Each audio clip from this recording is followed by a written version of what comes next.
ফিন ছিল একটি তরুণ হাঙর। তার ধারালো সাদা দাঁত ছিল। অন্যান্য সামুদ্রিক প্রাণী তাকে ভয় পেত। সে আসার পর তারা সাঁতরে চলে গেল। তারা নামক কচ্ছপ ধীরে ধীরে সাঁতার কাটল।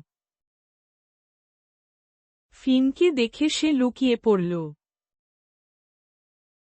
সে ভাবল, এবং খোঁচ, হাঙ্গরগুলো খুব কামড়ায়, এবং খোঁচ। সে থাকতে চাইছিল না। বুদবুদ, ডলফিনটি খেলাধুলা করছিল। সে লাফালাফি করতে এবং হাসতে পছন্দ করত। কিন্তু যখন ফিন কাছে এলো, বুদবুদগুলো দ্রুত সাঁতরে অনেক দূরে চলে গেল। লুমো, ছোট গ্রীষ্মমণ্ডলীয় মাছ, বন্ধুদের সাথে খেলতে ভালোবাসত। যখন ফিন ধীরে ধীরে পাশ দিয়ে গেল, লুমো পাথরের আড়ালে লুকিয়ে রইল। ফিন খুব একা বোধ করছিল। এবং খোঁচ, ওরা সবাই কেন দৌড়ায়, এবং খোঁচ, সে ভাবল। এবং খোঁচ, আমার দাঁত কি খুব ভয়ঙ্কর? আমি কি সত্যিই খারাপ ছেলে? এবং খোঁচ। একদিন, একটা বড় বিপদ এসে পড়ল।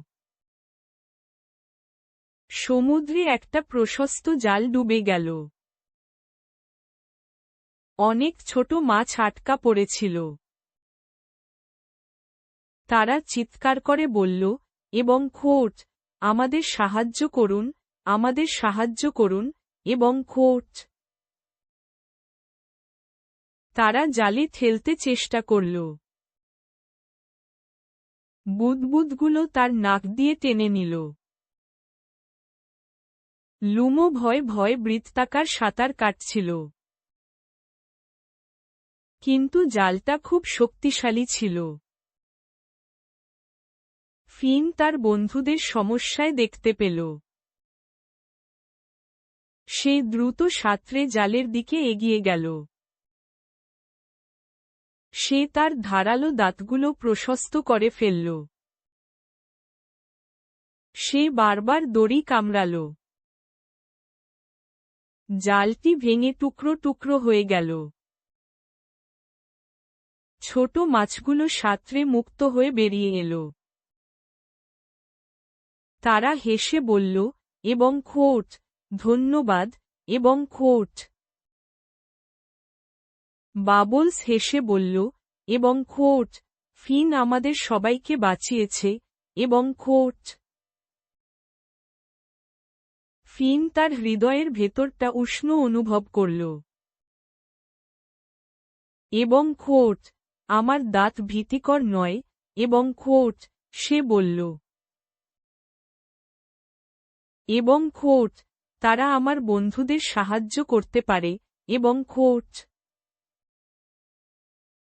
সবাই উল্লাস করে বলল, এবং খোঁচ, ফিন দয়ালু, এবং খোঁচ।